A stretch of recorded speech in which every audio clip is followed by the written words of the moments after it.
Alors ça va faire une bonne transition puisque toute l'après-midi justement sera surtout consacrée à l'anticipation, à la prévention, à l'innovation, bref à la prospective, innovation et gestion de crise. D'ailleurs je vais vous demander à vous de travailler un tout petit peu par un petit jeu ludique. On va vous proposer, je dirais, une série de mots et moi je souhaiterais que en un mot vous puissiez répondre à cette question qui n'est pas forcément simple, mais la gestion de crise, ça évoque quoi pour vous? En un mot, allez-y. Et puis on regardera ce résultat dans un instant. Mais on va démarrer justement par la gestion de crise. Structurer les forces d'intervention, c'est le thème maintenant de l'intervention de Romain Royer de me rejoindre. Je demande à Romain Royer de venir ici. Romain Royer.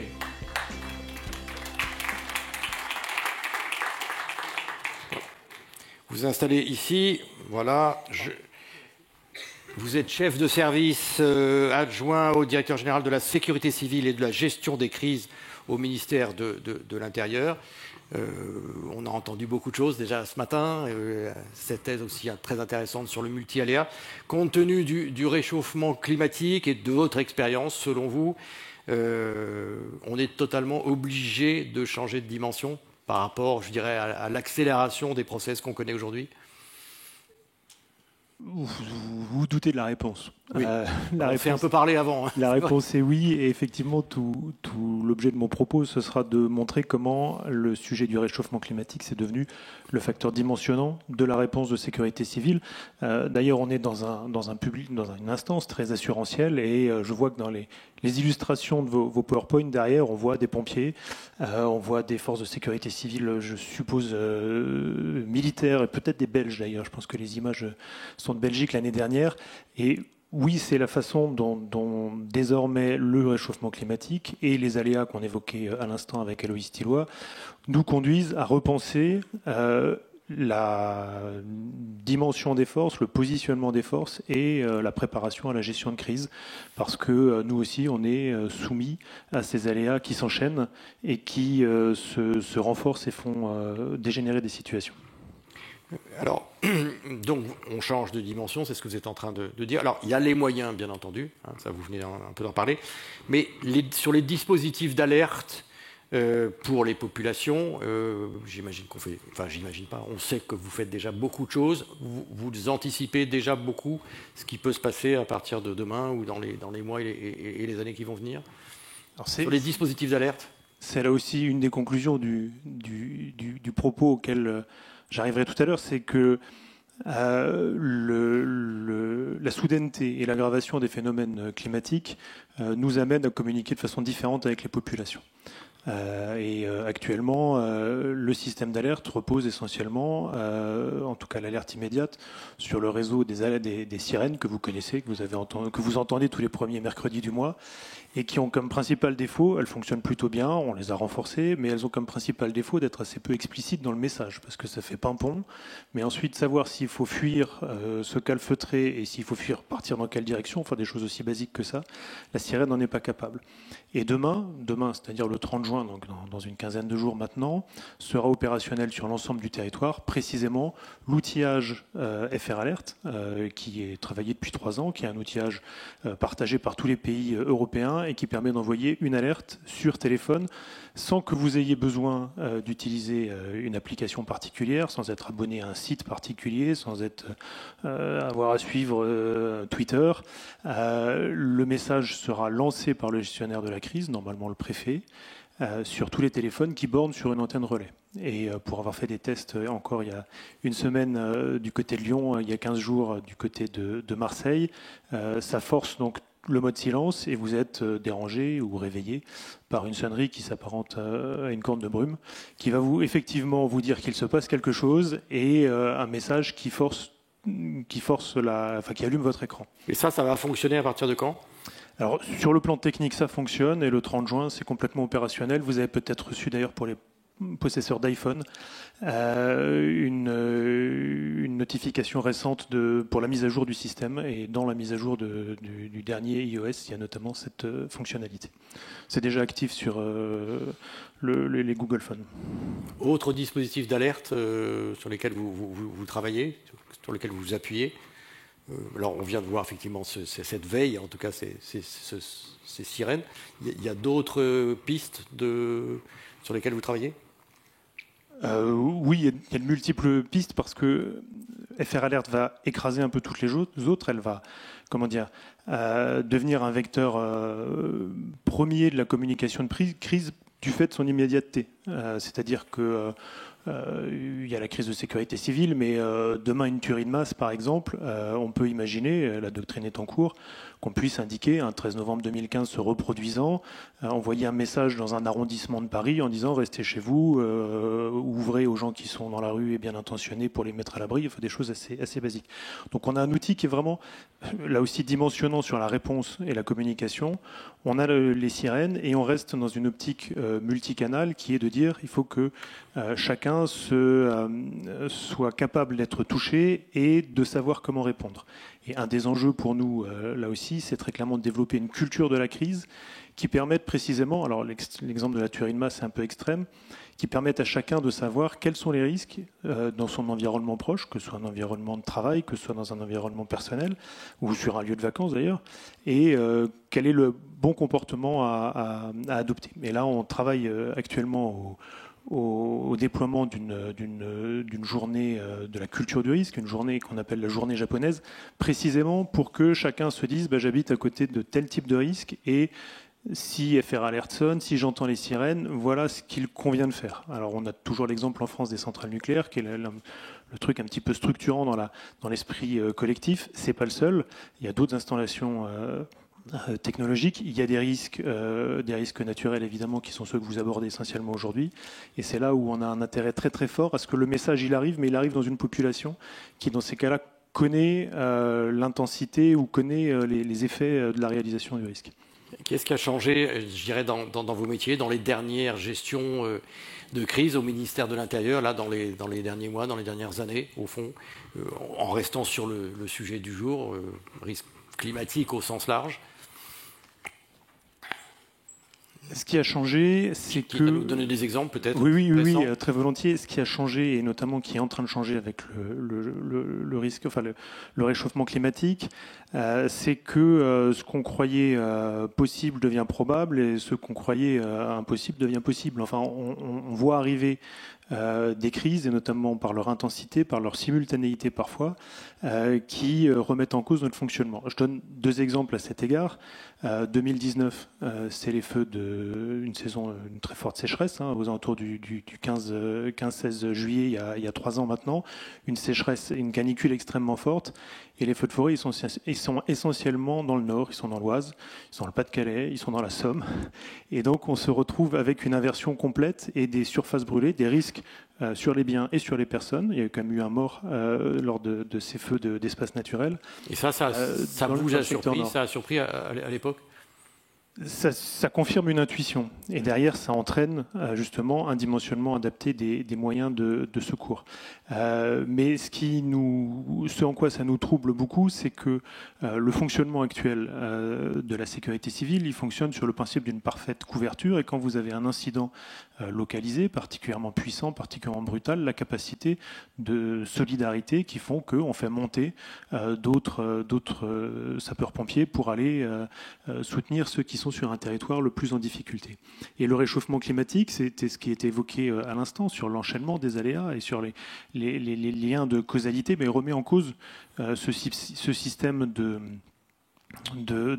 solidarité, notamment entre le Nord et le Sud, parce qu'on voit bien que le système actuel qui fonctionne sur des renforts qui viennent de toute la France, qui sont prépositionnés sur l'arc méditerranéen s'agissant des feux de forêt, il ne fonctionne plus si les pompiers du Nord ou les pompiers de Bretagne ou les pompiers de la Sarthe, qui sont particulièrement exposés, vous disent non, moi je garde mes pompiers parce que je suis exposé sensiblement au même risque. Et donc on voit que le réchauffement climatique sur la partie sécheresse par exemple, il tend complètement le dispositif. Et puis plus encore, on peut imaginer des situations où on a la canicule sur le bassin méditerranéen, et puis des inondations massives. On en a eu la semaine dernière quand même. On est quand même dans une situation assez étrange, où la semaine dernière, on a dû envoyer 500 pompiers de renforts nationaux dans l'Allier pour les toitures, pour aller bâcher des toitures avec je ne sais plus combien de dizaines de milliers de mètres carrés de bâches à Vichy à poser. Et puis, on est cette semaine dans une situation extrêmement dégradée sur le plan des feux de forêt. Et donc, on voit bien qu'on peut avoir des situations de mobilisation sur des événements très divers, mais qui vont complètement bloquer potentiellement un système qui est basé sur la solidarité.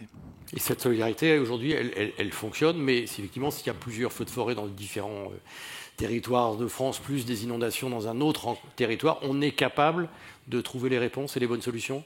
Quand vous avez dit tout à l'heure qu'on était obligé de changer de dimension, est-ce que les moyens, on peut toujours en avoir plus, mais est-ce que l'organisation actuelle, c'est la plus efficace ?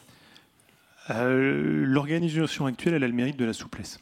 Elle a le mérite de la souplesse, donc de la responsabilité. Vous adaptez.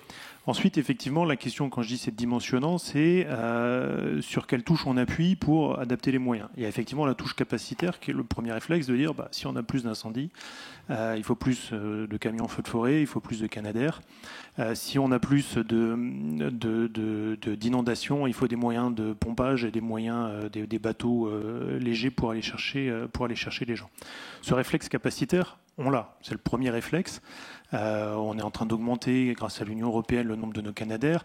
Le Nord, que j'évoquais tout à l'heure et que je connais bien, suite à ces épisodes de feux d'espace naturel, s'est doté en camions grande capacité, en camions feux de forêt, là, qui emmènent du 8 000 ou 10 000 litres de flotte, des camions tout à fait importants, pour précisément répondre à un risque qui n'existait pas ou qui n'était en tout cas pas perçu de la même manière auparavant dans le département. Donc on a un sujet capacitaire. Le problème, c'est que, je ne veux pas vous décevoir, mais la course capacitaire, elle est perdue d'avance. C'est-à-dire qu'aujourd'hui, en France, on a une vingtaine d'avions bombardiers d'eau, que ce soit des Canadair ou des Dash, qui sont des modèles un peu différents, moins connus, mais ouais, tout le monde, quand on parle Canadair, tout le monde visualise l'engin. Même en doublant la flotte, face à un méga feu, on sait qu'à un moment, le feu n'est plus attaquable avec les avions. Et de toute façon, la course capacitaire est perdue. Alors, le sujet, et puis la course capacitaire, elle a un autre défaut, elle coûte très cher. Le camion du Nord que j'évoquais, c'est 550 000 euros de mémoire. Et le Canadair, dans sa nouvelle version, le constructeur nous les annonce actuellement à 50 millions. Ce qui, pour un avion conçu en 1961, commence à être un petit peu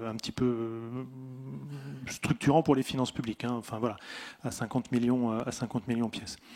Donc, c'est pas qu'on ait perdu la course capacitaire, mais on en connaît les limites. Et donc, la réponse, elle va devoir passer par l'innovation et puis par le changement d'échelle.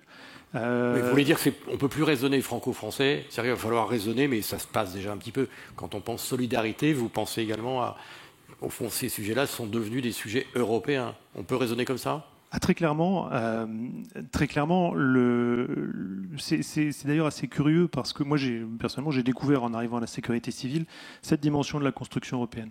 Mais le mécanisme de protection civile de l'Union, le MPCU, il existe depuis 20 ans, il vient de fêter ses 20 ans, et c'est une brique absolument essentielle et qui fonctionne. Et qui fonctionne bien. De la construction européenne. Alors ça reste une compétence nationale.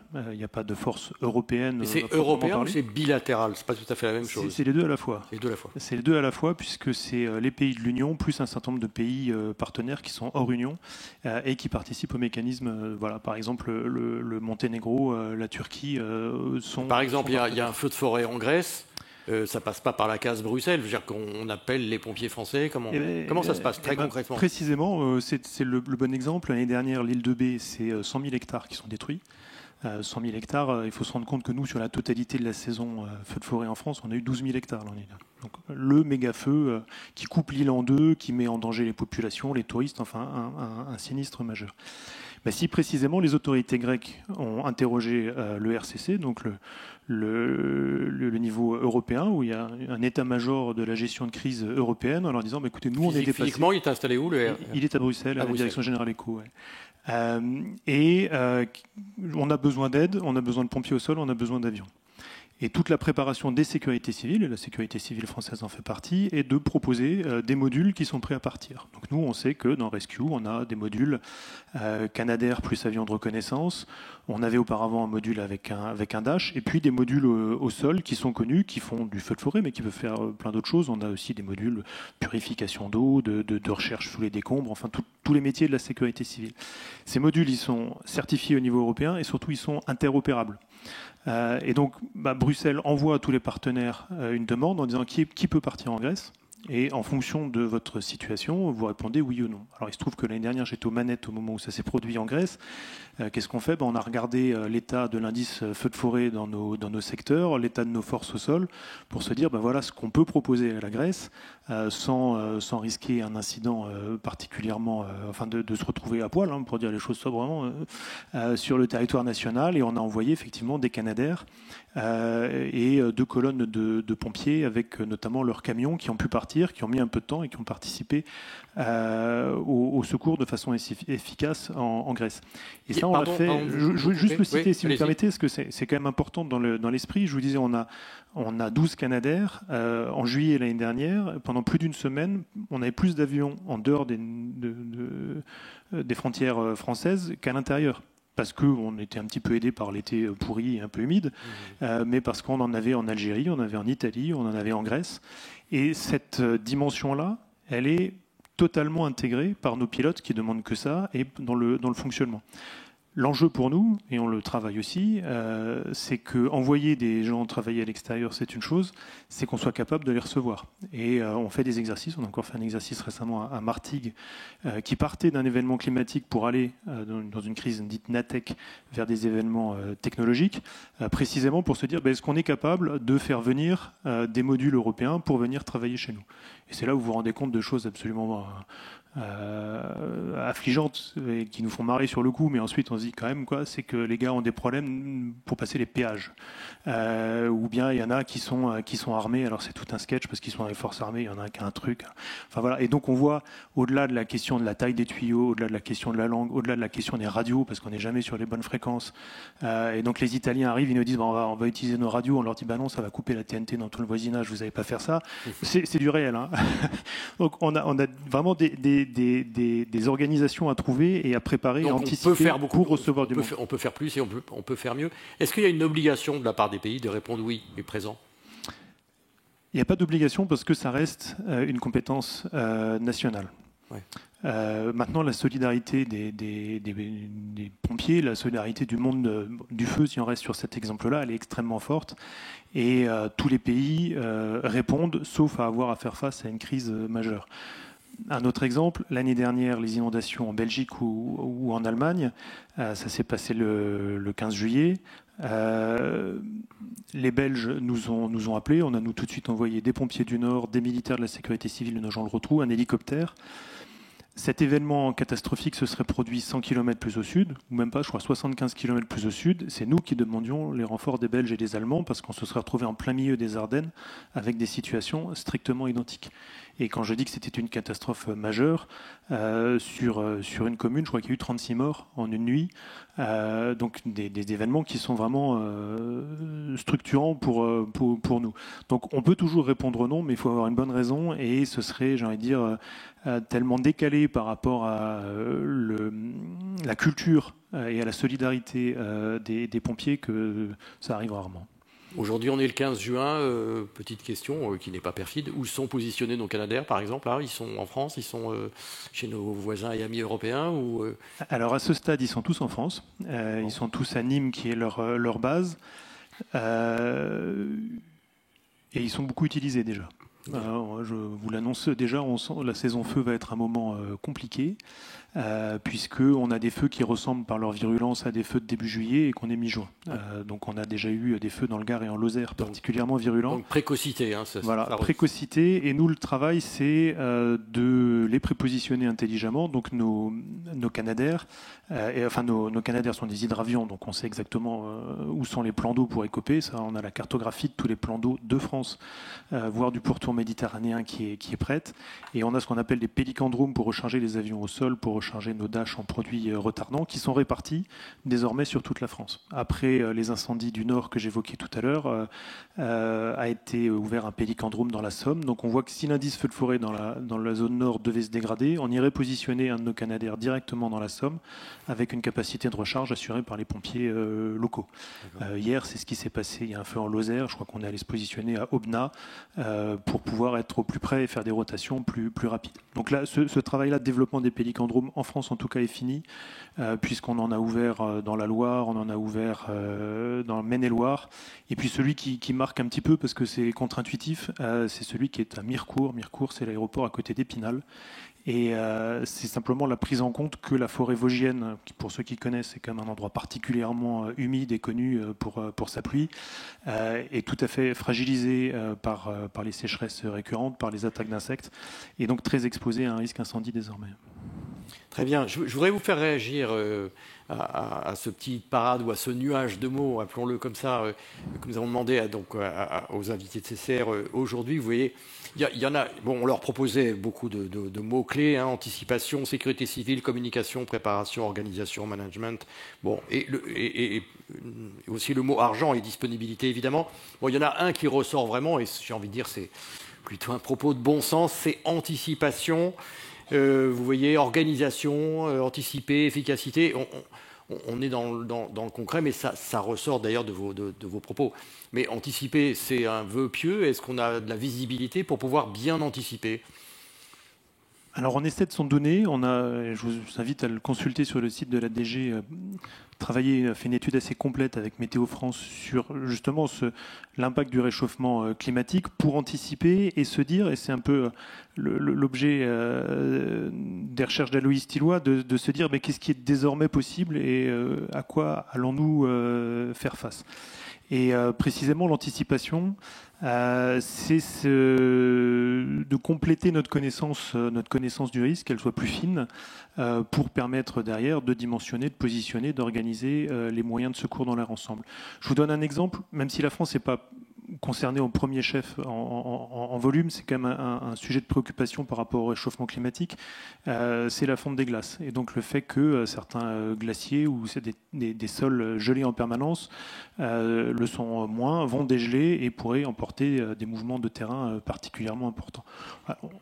Tout le monde se dit, bon, les Suisses sont plus concernés, les Italiens sont plus concernés. Les Italiens, ils ont 800 000 mètres cubes de glace. Quand il fait chaud, le glacier se déplace d'un mètre et demi par jour. Donc le jour où il part d'un seul coup, ça va être quelque chose d'assez intéressant en bas, avec évidemment dans les vallées des risques de mouvements de terrain et puis d'inondations, de rupture de barrages. Enfin, on peut imaginer les choses.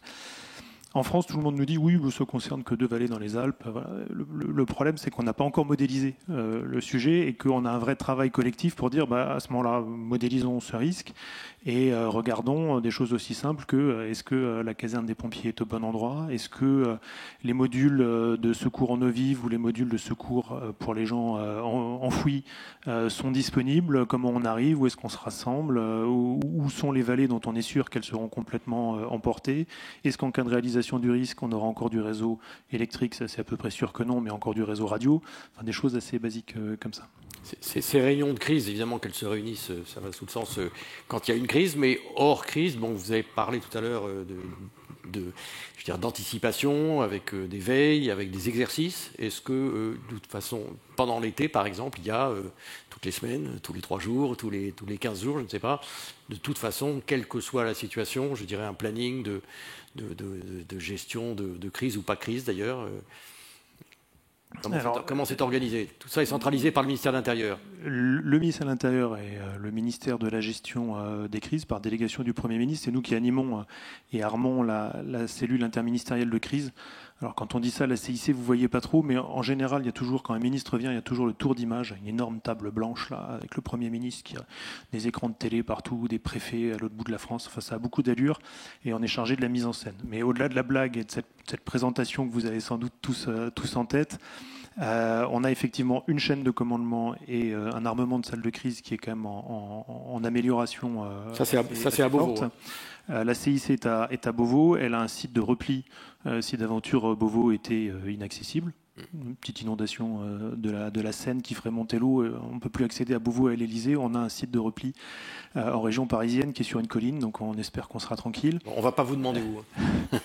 Et puis derrière les organisations zonales et les centres départementaux.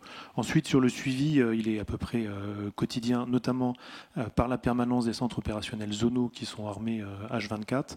Et nous, à la sécurité civile, on a un centre opérationnel gestion gestion de crise, gestion interministérielle des crises, le COGIC, qui est aussi armé H24, puis un petit point 3 fois par semaine, qui vise précisément à anticiper les besoins. C'est un petit côté monsieur météo de ces réunions pour anticiper des prépositionnements de moyens sur certains événements climatiques ou anticiper en passant des messages. Ce que vous avez peut-être vu sur les orages la semaine dernière, qui était une alerte qui, de mon point de vue, a plutôt bien fonctionné, en ce sens que Météo France nous a donné très tôt la cartographie du risque, le passage de ces deux zones d'orage extrêmement intenses et de grêlons, et que derrière la communication a pu être faite. Alors manque de bol, l'orage de grêle, c'est précisément le genre de truc contre lequel il n'y a pas grand-chose à faire, et à part limiter les risques en essayant de mettre sa voiture à l'abri, pour sa toiture ou pour son mobilier de jardin, il n'y a pas beaucoup de mesures, mais voilà, c'est le fonctionnement quotidien pour nous. Alors, beaucoup de questions de la part de nos amis, de nos invités. Que pensez-vous de la mise en place par les assureurs de systèmes d'alerte à destination de leurs clients assurés en cas d'événements climatiques imminents? Est-ce que vous avez une réponse à donner ou en tout cas un petit commentaire? Je vais faire une réponse confondante de banalité. Ouais, j'en pense du bien, puisqu'il y a un côté multicanal. C'est là où je suis attentif, c'est que désormais, moi, j'ai un outil, enfin les préfets ont un outil qui est tellement puissant qu'il faut être attentif aussi à pas donner des messages qui pourraient être contradictoires ou qui pourraient mettre un coin dans l'attitude, enfin dans la cohérence du dispositif global. La semaine dernière, on a fait un exercice à Martigues avec les différentes communes qui ont joué, Châteauneuf-les-Martigues notamment, et qui a un système d'alerte SMS. Ils inscrivent les gens, ils leur envoient des SMS. Et le problème, évidemment, c'est que le message, c'était pas tout à fait la même chose. Bon, alors c'était sur une fuite de chlore. Sur une fuite de chlore, il faut être assez explicite quand même. Il faut être court, dense et explicite parce que la mortalité est particulièrement élevée. Et à la fois dans le tempo et dans la vitesse et le message, on a eu une petite difficulté. Et c'est là où le message longtemps à l'avance sur une averse de grêle, c'est une excellente idée. Le message dans le feu de l'action, le caractère unique et explicite de FR Alert me paraît préférable. Autre question, le niveau de préparation des élus locaux et des populations à la gestion de crise, est-ce que ça vous paraît suffisant? On peut dire non, c'est jamais assez suffisant, mais est-ce qu'on peut encore améliorer ça? Vous en avez déjà un peu parlé. Hein. Oui, alors on va l'améliorer parce qu'on renforce dans les textes les obligations de création de plans communaux de sauvegarde, de plans intercommunaux de sauvegarde. Reste que le niveau de préparation il est assez variable. Et effectivement, vous allez à Martigues ou à Châteauneuf-les-Martigues ou les gars à Istres où ils sont entourés d'usines Céveso, ils ont une salle de crise et une capacité de réponse qui est assez intéressante. Et quand on fait un exercice avec eux, ça a un petit peu de tenue, un petit peu d'allure. C'est loin d'être le cas sur l'ensemble des mairies et c'est très clairement un des enjeux de la culturation des populations parce que c'est ce que j'ai vu aussi lors de cet exercice qui était vraiment intéressant. Le préfet, il est loin, quoi. Et effectivement, pour ça que l'unicité des messages et leur clarté est importante, les gens, spontanément, ils téléphonent à la mairie. Et ils téléphonent à la mairie, ils disent « Ah, on a vu passer ça, on a fait ceci. » On commence par appeler la mairie. Et on commence par appeler la mairie, et ensuite, éventuellement, les chaînes télé, et ensuite les réseaux sociaux. C'est la bonne démarche, ça, ou pas? Je ne sais pas si c'est la bonne démarche, c'est le fonctionnement normal de la vie sociale, et la proximité des élus locaux, c'est une réalité. Donc pour nous, effectivement, les faire monter en capacité à assister leur population en cas de crise, c'est particulièrement important. Quand vous réfléchissez à des crises du futur, à des crises qu'on est en train d'imaginer, le blackout électrique ou le blackout téléphonique par exemple, évidemment que le rôle des élus il est absolument central et il sera tout aussi central qu'il l'a été lors de la crise Covid au moment où on a décidé de fermer la France. Autre question, qui est peut-être un tout petit peu technique, mais est-ce que le nouveau système va remplacer l'application SAIP? Point d'interrogation. Non, c'est un. Peut-être vous rappeler ce que c'est que. C'est le système d'alerte et d'information de la population. C'est les sirènes. Donc nous, on conserve et on fusionne FR Alert et SAIP, c'est-à-dire que le responsable de l'alerte a accès à une console sur laquelle il peut décider quelle sirène il déclenche et les secteurs sur lesquels il va envoyer un message FR Alert. Il y a 2 commentaires ou 2 questions. Juste la Oui. sirène, je Oui. le dis, c'est important. Même, on a peu parlé outre-mer parce que la question Oui, est moins arrivée. Voilà. Mais la sirène est particulièrement importante sur le risque tsunami parce que là, si vous avez une population qui est consciente du risque et que vous déclenchez les sirènes tsunami, là, vous sauvez des vies en quelques minutes et c'est absolument central. 2 questions sur la cohérence, la recherche un peu de cohérence et de souplesse. Je vous livre cette question. La gestion de crise est entre les mains du ministère de l'Intérieur, la prévention dans celle du ministère de l'Écologie, l'indemnisation dans celle des assureurs, de la CCR et de Bercy. Comment s'organise le pilotage de l'articulation de tout ça? Alors, elle s'organise en bonne intelligence parce que les différents... Travailler ensemble. Oui, et puis les différents ministères sont tout de même, quand il y a un conflit, ce qui arrive pas si souvent, le conflit est arbitré par Matignon et on arrive à avancer. Le sujet de la prévention, pour nous, il est central. Il est central quand on parle de, évidemment, tout le monde l'a en tête, de prévention des incendies dans les bâtiments, dans les ERP. Évidemment que le rôle du ministère de l'Intérieur, avec la direction de la construction, avec le CSTB, il est dans une très grande, dans une étroitesse de relations extrêmement forte. Le sujet, on le reproduit. Pour nous, c'est aussi une préoccupation avec le ministère des transitions écologiques. C'est de pouvoir prendre en compte le risque sécurité civile dans les décisions d'aménagement, dans les règlements d'urbanisme. Alors, c'est ce qu'on fait au travers de différents documents. Nous, on cherche à non pas édicter ce qui doit être, mais à être les meilleurs conseilleurs possibles pour dire, d'un point de vue de sécurité et d'intervention des forces de secours pour limiter les conséquences d'une crise, voilà ce que nous, on recommanderait en matière d'artificialisation des sols, de contraintes sur les cours d'eau, des choses de cet ordre-là. Le fonctionnement, moi, je le trouve finalement assez efficace sur la partie prévention. Il y a sans doute des choses à renforcer. Sur la partie indemnisation, la question est bien posée. Elle oublie quand même que c'est le ministère de l'Intérieur qui assure le secrétariat de la Commission nationale catastrophe naturelle. Et donc que c'est cette mission de catastrophe naturelle, elle est aussi au cœur de nos préoccupations parce que nous sommes dans cette animation un petit peu administrative, mais dans cette discussion avec les différentes parties prenantes. Toute dernière question posée par un de nos invités. Est-ce qu'il y a des contradictions entre ou des priorités entre la protection des biens et la protection des personnes? Il y a clairement une... C'est du cas par cas. Enfin, comment vous...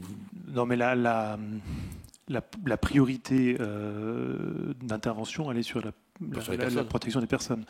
Enfin, pour le dire. Il y a des contradictions quand même entre les 2 approches, à vos yeux? Moi, je vois pas de contradiction. C'est un principe qui est quand même au cœur du contrat social et qui justement est de dire les biens peuvent être perdus, peuvent être emportés. Il existe des mécanismes de solidarité, que ce soit des assurantiels, que ce soit comme la CCR l'assure dans le cadre de catastrophes naturelles, des choses qui vont venir compenser la perte pour un particulier, pour une entreprise. Enfin voilà. Donc nous, la priorité, elle est toujours au sauvetage des personnes. Voilà, le contre-exemple de la société qui a préféré sauver d'abord, c'est notamment ses installations industrielles, c'est le modèle URSS et ça n'a pas bien fini. Bien, merci beaucoup. Merci pour votre témoignage en tout cas et merci beaucoup.